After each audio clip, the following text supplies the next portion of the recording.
ବୋଉ ପ୍ରାୟ କୁଆଡ଼େ ବାହାରେ ନାହିଁ। ବହୁଦିନ ପରେ ସେଦିନ ସେ ମୋତେ ଧରି ବାପା ସହିତ ବାହାରିଲା। ମୋତେ ଫ୍ରକ୍ କିଣିଦେବ ଓ ଟିକିଏ ବୁଲି ଆସିବ। ଭଗବାନ, ଆମେ ଠିକ୍ ଘରୁ ବାହାରିଛୁ, ଗୋଟିଏ ଡେଙ୍ଗା ମୋଟା ଭୟଙ୍କର ନିଶୁଆ ମଣିଷ ଆସି ପହଞ୍ଚିଗଲା। ବାପା ଯେମିତି ଟଙ୍କା ଧରି ବାହାରିଥିଲେ, ଗୋଟିଏ ନିଶ୍ୱାସ ପକାଇ ସେତକ ସମୁଦାୟ ତାକୁ ଦେଇଦେଲେ। କଥା କ'ଣ କି, ବାପା କିଛି ଟଙ୍କା କରଜ କରିଛି। 7 ଦିନରେ ସେଇ ଭୟଙ୍କର ଲୋକ ଗୋଟିଏ ଠେଙ୍ଗା ଧରି ଆସି ସୁଧ ନେଇଯାଏ। ବାପା କହୁଥିଲା, ଗୋଟାକ ଲୋକଟା ଯେତିକି ଟଙ୍କା ଦେଇଥିଲା ତା'ର 1.5 ଗୁଣା ସୁଧ ନେଇ ସାରିଲାଣି। ଆଚ୍ଛା, ସେ ସେତିକିରେ ସନ୍ତୁଷ୍ଟ ହେବା ଉଚିତ ନୁହେଁ? ଦେଖନ୍ତୁ, ପୁଣି ଭଗବାନଙ୍କୁ ଏକଥା ବି ସେ କହିଛନ୍ତି। କ'ଣ କହିଛନ୍ତି ନା, ମୋ ବାପାଙ୍କୁ ମୁଁ ଗୋଟେ ଫ୍ରକ୍ ମାଗିଲି। ମୋର ଗୋଟେ ଫ୍ରକ୍ ଗୋଟେ କିଣିବାକୁ ଇଚ୍ଛା ହେଲା, ବାପାଙ୍କୁ ମାଗିଲି। ମୋ ବାପା ମୋ ବୋଉଙ୍କୁ କହୁଥିଲେ କି ମୋ ଝିଅ କେବେ ବି କିଛି ମାଗେନି, ଆଜି ଯଦି ମାଗିଛି ମୁଁ ତାଙ୍କୁ ନିଶ୍ଚୟ କିଣିଦେବି। ମୋ ବୋଉ ମଧ୍ୟ ଆମ ସହିତ ବାହାରିଲା ଫ୍ରକ୍ କିଣିବାକୁ। କିନ୍ତୁ ରାସ୍ତାରେ ଯାଉ ଯାଉ ଗୋଟେ ଦୀର୍ଘ ମୋଟା ଡେଙ୍ଗା ଲୋକଟେ ଆସି ଠିଆ ହେଇଗଲା। ବାପା ତାକୁ ଦେଖିକି ସେ ଯେଉଁ ସାହସରେ, ଯେଉଁ ଖୁସିରେ ସେ ପଇସା ବାହାର କରି ଆଣିଥିଲେ, ସେ ପଇସାକୁ ସେ ତାଙ୍କ ହାତରେ ଧରେଇ ଦେଲେ। କାରଣଟି ବି କହିଛି କି, ବାପା ମୋର କରଜ କରିଛନ୍ତି, ସେଇ କରଜ ପଇସାକୁ ସେ ସୁଧ ଆକାରରେ ଦେଉଛନ୍ତି, ସୁଧ ପଇସା ଦେଉଛନ୍ତି। ଯେଉଁଟାକି କ'ଣ ହେଇଛି ନା, ସେ ଯେତିକି ପଇସା ଆଣିଥିଲେ ତା'ର 1.5 ଗୁଣ ସୁଧ ସେ ଦେଇସାରିଲେଣି। କିନ୍ତୁ ସେ କଥା କହିଛି, ସେତିକି ନେଲା ପରେ ବି ସେ ଲୋକଟି କାହିଁକି ସନ୍ତୁଷ୍ଟ ହେଉନାହିଁ? ସନ୍ତୁଷ୍ଟ ହେବା କ'ଣ ଉଚିତ ନୁହେଁ? ପ୍ରଭୁଙ୍କୁ ଏମିତି ପଚାରିଛି। ଛାଡ଼, ହଁ, ମୁଁ ବାପାଙ୍କୁ କହିଦେଇଛି, ବାପା ତୁ ଯଦି ୟା ପରେ ପୁଣି ଟଙ୍କା କରଜ କରିବୁ, ତେବେ ଆଉ ଟିକିଏ ଗେଡ଼ା ଲୋକ ଦେଖି, ଆଉ ଯାର ନିଶ ଓ ଠେଙ୍ଗା ସାନ ହୋଇଥିବ, ତାଠୁ କରଜ କରିବୁ।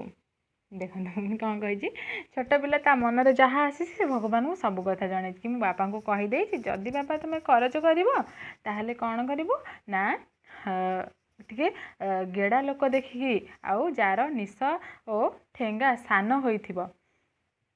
କାହିଁକିନା ସେ ବଡ଼ ଠେଙ୍ଗା ନେଇକି ତା ବାପାଙ୍କ ନିକଟକୁ ଆସିଥିଲା, ତ ସେ ଡରି ଯାଇଛି। ସେ କଥା କହିଛି କି ଗୋଟେ ସାନ ଠେଙ୍ଗା ସାନ ଲୋକଟେ ହେଇଥିବ, ଆଉ ଛୋଟ ନିଶ ତା'ର ଥିବ, ଆଉ କମ୍ ଛୋଟ ଠେଙ୍ଗା ନେଇକି ଆସୁଥିବ, ସେଇଭଳି ଲୋକ ପାଖରୁ ତୁ କରଜ କରିବୁ। ଛାଡ଼, ତେବେ ଲୋକଟା ଟଙ୍କା ତକ ନେଇଯିବ। ଫଳରେ ଆମେ ସେଦିନ ଆଉ ବଜାରକୁ ଗଲୁ ନାହିଁ। ମୁଁ ବୋଉକୁ କହିଲି, ବୋଉଲୋ, ତୋ ଖଣ୍ଡିଏ ପୁରୁଣା ରଙ୍ଗୀନ ଶାଢ଼ୀ କାହିଁ କେଉଁ ଦିନରୁ ବାକ୍ସରେ ସାଇତା ହୋଇ ରହିଛି। ତୁ ତ ତାକୁ କେବେ ବ୍ୟବହାର କରୁନା। କଥା କ'ଣ କି, ତୁ ନିଜେ ସିଲେଇ କରି ସେଇ ଶାଢ଼ୀଟାରେ ଗୋଟେ ଫ୍ରକ୍ କରିଦେବୁ। ମୁଁ ଏଇଆ ଚାହୁଁଥିଲି। ବଜାର ଫ୍ରକ୍ ଦରକାର ନଥିଲା। ତାଙ୍କ ବୋଉକୁ ସେ ବୁଝେଇକି, ମନକୁ ବୁଝେଇକି କହିଦେଇଛି କି, ତୋର ଗୋଟେ ଶାଢ଼ୀ ଯେଉଁଟା ଅଛି ତୁ ପୂରେଇକି ରଖିଛୁ, ତାକୁ ପିନ୍ଧୁନୁ, ମୁଁ ତ ସେଇଥିରେ ଗୋଟେ ଫ୍ରକ୍ କରିଦେଉନୁ ମୋ ପାଇଁ। ତୁମେ ତ ଜାଣିଥିବ ଭଗବାନ, ମୁଁ ବୋଉକୁ ଏତକ ମିଛ କଥା କହିଥିଲି। ଦେଖନ୍ତୁ, ସେ କଥା କହିଛି, ଭଗବାନ ତୁମେ ତ ଜାଣିଥିବ, ମୋର କିନ୍ତୁ ଇଚ୍ଛା ଥିଲା ଗୋଟେ ଭଲ ଫ୍ରକ୍ ପିନ୍ଧିବାର, କିନ୍ତୁ ମୋ ବୋଉକୁ ମୁଁ ମିଛ କଥା କହିଲି। କାହିଁକିନା ପଇସା ତ ନାହିଁ, ସେ ତ ଆଉ ଆଣିବାକୁ ଯାଇପାରିବେନି। ତ କେତେ ଛୋଟ ପିଲା ମୁଣ୍ଡରେ କେତେ ଚିନ୍ତା, କେତେ ଆଉ ସୁନ୍ଦର ଭାବନା ତା ମନରେ ଅଛି। ଦେଖନ୍ତୁ, ତା ବୋଉକୁ ସେ କହିଛି ମିଛ କଥା କହିଛି ବୋଲିକି ଭଗବାନଙ୍କୁ ବି ସେ ଜଣେଇ ଦେଉଛି କି, ଭଗବାନ ତୁମେ ତ ଜାଣିଥିବ ମୁଁ ଏଇଟା ମିଛ କହିଛି।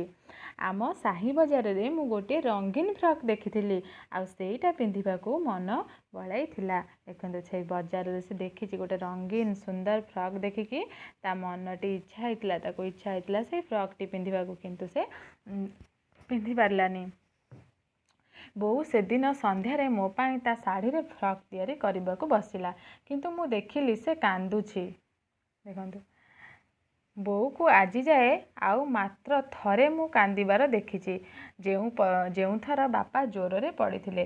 ସେଇ ଭୟଙ୍କର ଲୋକଟି ସୁଧ ନେବାକୁ ଆସି କବାଟରେ ଠେଙ୍ଗା ବାଡ଼େଇବାରୁ ବୋଉ ଯାଇ କବାଟ ଖୋଲି କହିଲା, ବାପା ଦୂରକୁ ଯାଇଛି, 7 ଦିନ ପରେ ଫେରିବ। ଦେଖନ୍ତୁ, ସେତେବେଳେ କେମିତିକା ଥିଲା, ସୁଧ ନଦେଲେ କେମିତି ଠେଙ୍ଗା ବାଡ଼ି ନେଇକି ଆସି ଘରେ ଧମକଉଥିଲେ। ସେଥିପାଇଁ ସେ କ'ଣ ହେଇଛି, ସେଇଠି ତାଙ୍କ ବୋଉ କାନ୍ଦୁଥିଲେ, ସେଇଠି ଦେଖିଛନ୍ତି। ପୁଣି ଦେଖିଲେ କି ତାଙ୍କ ଫ୍ରକ୍ ତିଆରି କଲାବେଳେ ସେ କାନ୍ଦୁଛନ୍ତି। ପରେ ମୁଁ ବୋଉକୁ ଚୁପି ଚୁପି କହିଲି, ବୋଉଲୋ ତୁ ପରା କହୁଥିଲୁ ମିଛ କହିବା ଖରାପ, ତୁ ଫେର କେମିତି ମିଛ କହିଲୁ? ବୋଉ କହିଲା, ମିଛ କହିବା ନିଶ୍ଚୟ ଖରାପ। ଅଭାବ ଅସୁବିଧାରେ ପଡ଼ି ମୁଁ କହିଛି, ଖରାପ କାମ କରିଛି। ବୋଉ ତାପରେ ମୋତେ କୋଳକୁ ନେଇ କହିଲା, କିନ୍ତୁ ତୁ ମୋ ଠାରୁ ଭଲ ମଣିଷ ହେବୁ। ଅଭାବ ଅସୁବିଧାରେ ପଡ଼ିଲେ ବି ମିଛ କହିବୁ ନାହିଁ। ତା ବୋଉ ତାଙ୍କୁ ଶିଖେଇଛି ଏମିତି କଥା କି ମୁଁ ସିନା ଅଭାବରେ ପଡ଼ି ମିଛ କହିଦେଲି, ତୁ କିନ୍ତୁ ଭଲ ମଣିଷ ହେବୁ, ତୁ କେବେ ବି ମିଛ କହିବୁନି। ଠାକୁର କିଛି ସମୟ ପରେ ମୁଁ ଦେଖିଲି ବୋଉ ଲୁଚାଇ କାନ୍ଦୁଛି। ସେ ମୁହୂର୍ତ୍ତରେ ମୁଁ କ'ଣ ବୁଝିଲି ଜାଣ?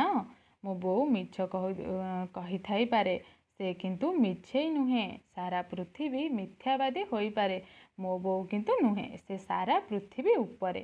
ଦେଖନ୍ତୁ ତା ବୋଉ ପାଇଁ ତା ମନରେ କେତେ ଶ୍ରଦ୍ଧା, ଭଲ ପାଇବା, ବିଶ୍ୱାସ ଆସିଯାଇଛି କି ସେ କାନ୍ଦୁଥିଲେ, ମିଛ କହିଥିଲେ ବୋଲିକି ସେ ତାପରେ ଅନୁତାପ କରିଛନ୍ତି, କାନ୍ଦିଛନ୍ତି। ତାପରେ ତାଙ୍କ ଦରିଦ୍ରତାକୁ ନେଇକି ସେ କାନ୍ଦିଛନ୍ତି। ସେ ତାଙ୍କ ବୋଉଙ୍କ ଆଖିରେ ଲୁହ ଦେଖି ସେ ବୁଝିପାରିଥିଲେ ମୋ ବୋଉ ସିନା ଅଭାବ ଅସୁବିଧାରେ ପଡ଼ି ମିଛ କହିଛି, କିନ୍ତୁ ସେ ମିଛେଇ ନୁହଁ। ଏ ସାରା ପୃଥିବୀରେ ମିଥ୍ୟାବାଦୀ ବହୁତ ଅଛନ୍ତି, ହୋଇପାରନ୍ତି, କିନ୍ତୁ ମୋ ବୋଉ ସବୁଠାରୁ ଭଲ, ମିଛେଇ ନୁହଁ। ସେ ସାରା ପୃଥିବୀର ଉପରେ। ତେବେ ଭଗବାନ ଯଦି ବାପାଙ୍କୁ କିଛି ଟଙ୍କା କରାଇଦେବା ପାଇଁ ତୁମକୁ ଅସୁବିଧାରେ ପଡ଼ିବାକୁ ହେବ, ତେବେ କିଛି କରିବା ଦରକାର ନାହିଁ। ପୁଣି ଭଗବାନ କ'ଣ କହିଛନ୍ତି? ମାଗିଛନ୍ତି ମୋ ବାପାଙ୍କୁ କିଛି ଟଙ୍କା କରାଇଦିଅ, କିନ୍ତୁ ତାପରେ ପୁଣି କହିଛନ୍ତି କି ଭଗବାନ ତୁମକୁ ଯଦି କିଛି ଅସୁବିଧାରେ ପଡ଼ିବାକୁ ପଡ଼ିବ, ମୋ ବାପାଙ୍କୁ ଟଙ୍କା କରାଇଦେଲେ, ତାହେଲେ କରିବା ମଧ୍ୟ କିଛି ଦରକାର ନାହିଁ। ଛାଡ଼ ଠାକୁର, ତୁମକୁ ବହୁତ କଥା କହିଲିଣି, ଅଥଚ ଅସଲ କଥା କହିନାହିଁ। ମୁଁ ଏଡ଼ିକି ମୂର୍ଖ। ସେଦିନ ସ୍ୱପ୍ନରେ ତୁମକୁ ଦେଖିଲି, କେତେ ଖୁସି ହେଲି, କିନ୍ତୁ ତୁମେ କ'ଣ କହିଲ ବୁଝିପାରିଲି ନାହିଁ। ତୁମେ ଆଉ ଥରେ ତୁମ ସୁବିଧା ଅସୁବିଧାରେ ମୋତେ ଥରେ ସବୁ କଥା ସ୍ୱପ୍ନରେ କହିବ, ଏତିକି ବର ମାଗୁଥିଲି। ଆଉ ତମେ ଯଦି ପଣ୍ଡିତଙ୍କୁ ଏମିତି ଟିକିଏ ଟିକିଏ ଖରାବେଳେ ଶୁଆଇ ପକାନ୍ତ, ମୁଁ କେଡ଼େ ଖୁସିରେ ଆସନ୍ତି। ଦେଖନ୍ତୁ ପୁଣି ଭଗବାନ କହିଛି, ଭଗବାନ ତୁମକୁ ତ ମୁଁ ଅସଲ କଥା କହିନି। ତୁମେ ଯେତେବେଳେ ମୋ ସ୍ୱପ୍ନରେ ଆସିଥିଲ, ମୋତେ କ'ଣ କହିଲ ମୁଁ ସେଇଟା ଶୁଣିପାରିନି। ଯଦି ତୁମେ କ'ଣ କରିବ ନା, ତୁମେ ସୁବିଧା ଅସୁବିଧାରେ ତୁମେ ମୋ କତିକି ଆସିବ, ଆଉ ମୋ ସ୍ୱପ୍ନରେ ଆସି ସବୁ କଥା କହିବ। ଆଉ ତୁମେ ଯଦି ଏହିପରି ପଣ୍ଡିତକୁ ଟିକିଏ ଟିକିଏ ଶୁଆଇ ଦେବ ଖରା ଦ୍ୱିପ୍ରହର ସମୟରେ, ମୁଁ ସେଇ ସମୟରେ ଟିକେ ଖୁସିରେ ତୁମ ପାଖକୁ ଆସିବି। ହେ ଭଗବାନ, ପଣ୍ଡିତଙ୍କ ଘୁଙ୍ଗୁଡ଼ି ଆଉ କାହିଁ ଶୁଭୁନାହିଁ। ହୁଏତ ଉଠି ପଡ଼ିବେ। ଆଜି ତେବେ ଯାଏ। ହଁ, ତୁମେ ସବୁ କଦଳୀ ଏକାଥରକେ ଖାଇଦେବ ନାହିଁଟି, ମନେ ରଖିବ ତ? ପୁଣି ଭଗବାନଙ୍କୁ ମନେ ପକାଇ ଦେଇ ଯାଇଛି କି ଏକାଥରେ ତୁମେ କଦଳୀ ଖାଇବନି, ମନେ ରଖିଥିବ ହେଲା। ମୁଁ ନେବି ଦୁଇଟା, ପଚାରିଛି ପୁଣି, ମୁଁ ଦୁଇଟା କଦଳୀ ନେବି? କାହିଁକି? ନାହିଁ ନାହିଁ, ନେବାକୁ ହେବ। ଆଚ୍ଛା ତେବେ। ଦେଖନ୍ତୁ ପୁଣି କହିଛି କି ନିଜେ ନିଜେ କଥା ହେଇଛି କି ପ୍ରଭୁ ମୁଁ ଦୁଇଟି କଦଳୀ ନେବି, ତାର ପୁଣି ଅଛି କାହିଁକି? ନାହିଁ ନାହିଁ, ନେବାକୁ ହେବ। ଆଚ୍ଛା ତେବେ। ମାନେ ସେ କହିଛି କି ଭଗବାନ କହିଛନ୍ତି, ହଁ ହଁ ନିଏ ବୋଲିକି ସେ କହିଛନ୍ତି, ନେବାକୁ ହେବ ବୋଲି ଭଗବାନ କହିଛନ୍ତି। ସେ ପୁଣି କହିଛନ୍ତି ଆଚ୍ଛା ତେବେ, ହଉ ମୁଁ ନେଉଛି। ଲକ୍ଷ୍ମୀ କଦଳୀ ଦୁଇଟା ଛିଡ଼ାଇଲା ଓ ଠାକୁରଙ୍କୁ ପ୍ରଣାମ କରି ଦ୍ୱାର ପର୍ଯ୍ୟନ୍ତ ଆସିଲା। ବାହାରେ ପ୍ରଖର ଦିବାଲୋକ। ମୁହୂର୍ତ୍ତକ ପାଇଁ ବିସ୍ମୃତ ହୋଇଥିଲା ସମୟ ଜ୍ଞାନ, ବିସ୍ତୃତ ହୋଇଥିଲା ଏଇଟା ଦିନ କି ରାତି।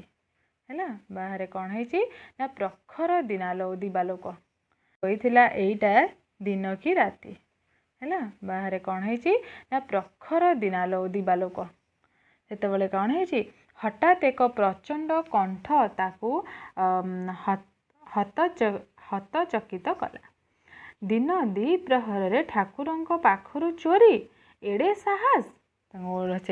ସେଇ ପୂଜାରୀ ଉଠି ପଡ଼ିଛି। ସେ କ'ଣ କରିଛି, ଦେଖିଦେଇଛି ସେ ଲକ୍ଷ୍ମୀ ଦୁଇଟି କଦଳୀ ନେବାର। ତେଣୁ ସେ କ'ଣ ଚିଲେଇକି ଉଠିଛି, ଠାକୁରଙ୍କ ପାଖରୁ ଚୋରି, ଏଡ଼େ ସାହସ! ଦେଖି ଆସୁଥିଲେ ପଣ୍ଡିତେ। ଲକ୍ଷ୍ମୀ ଗୋଟିଏ ମୁହୂର୍ତ୍ତ କାଠ ପିତୁଳା ଭଳି ସ୍ତମ୍ଭୀଭୂତ ହୋଇ ରହିଲା, ତାପରେ ଦୌଡ଼ିଲା। ପଣ୍ଡିତ ବି ଦୌଡ଼ିଲେ। ସାମ୍ନାରେ ପୋଖରୀଟିଏ। ଲକ୍ଷ୍ମୀର ପଥଘାଟ ଜ୍ଞାନ ଯେମିତି ବିଲୁପ୍ତ ହୋଇଥିଲା। ସେ ପଶିଗଲା ପୋଖରୀ ଭିତରେ।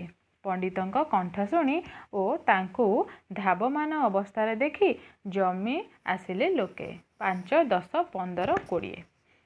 लक्ष्मी देखी बहुत डरुला आते शुणी से तेजर पाटे डाकी बोलिकी से तो कदली चोरी करी कदली तो आनी भगवान को पचारिकी से कौन कर दौड़ी डर दौड़ी आउ पोखरी पोखरी देखिकी आगे ता भीतर को पशि जाइए। पोखरी लक्ष्मी पोखरी भितर छिड़ा होइछे अंटा जाए पानी छाती रे भिड़ी धरिछि कदली दुईटे बाहरिया पोखरी भितरु पंडित रड़ी कले पंडित रड़ी कर डाकिछन्ति बाहरिया पोखरी भितरु बाहरिया अन्य माने भी पाटी कले विस्फारित नयन रे लक्ष्मी सभी को अनाई थाए केवल तापरे जनता को ठेली पोखरी आड़ को बाहरी आसिले लक्ष्मीर बापा ताको देखी मात्रे कांदी उठिला लक्ष्मी पानी रे पसी बापा ताको कोल करी उठाई आनिले। जनता कहिला आहा केड़े गुणवती कन्या कदली दुईटा बड़ कथा नुहे जे कथा हैला झीर चरित्र। देखंतु केते छोट पिलाटे ताको ने लोक माने केमिति कहउचंदी कि कदली दुईटा बड़ कथा नुहे कथा हैला चरित्र झीर चरित्र।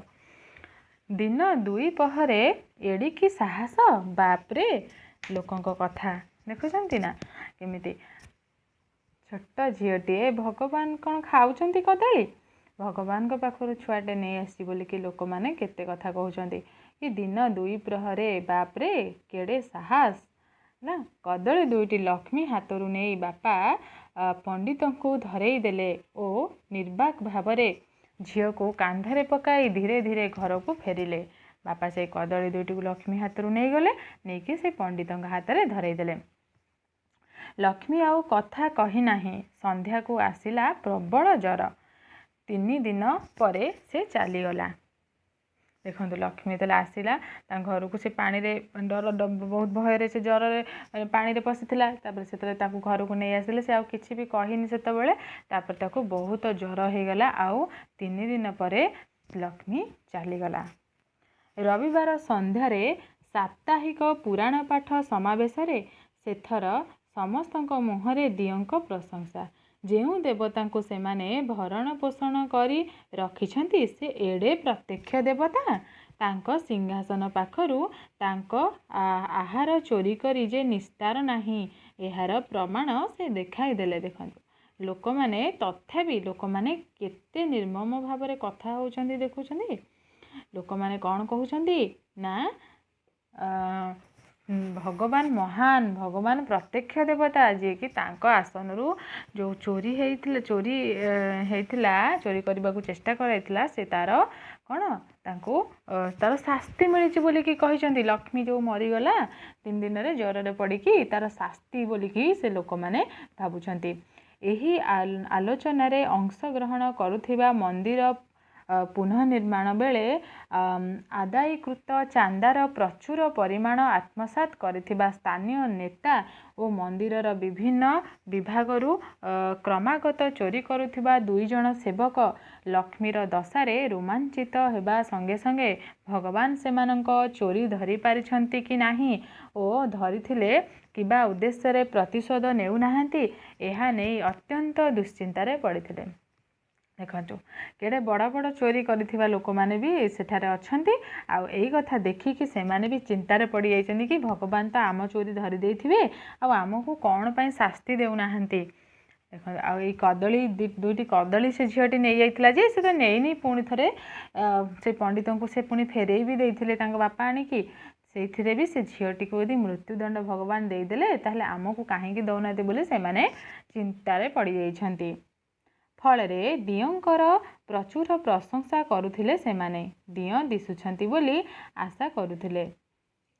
विमर्श भावरे नीरवरे बसी रहिथिला एक पूजारी पंडिते जेतेबेले दियंक प्रत्यक्षतार प्रमाण रे उद्बुद्ध होई जनता हरिबोल ध्वनि दे उठिले हठात पंडिते जेमिति अनुभव कले सेही मुहूर्त रे दियंक विभूति सिंहासन छाड़ी चलीगला पड़ी रहिला केवल एक दीप्तिहीन अर्थहीन रूप।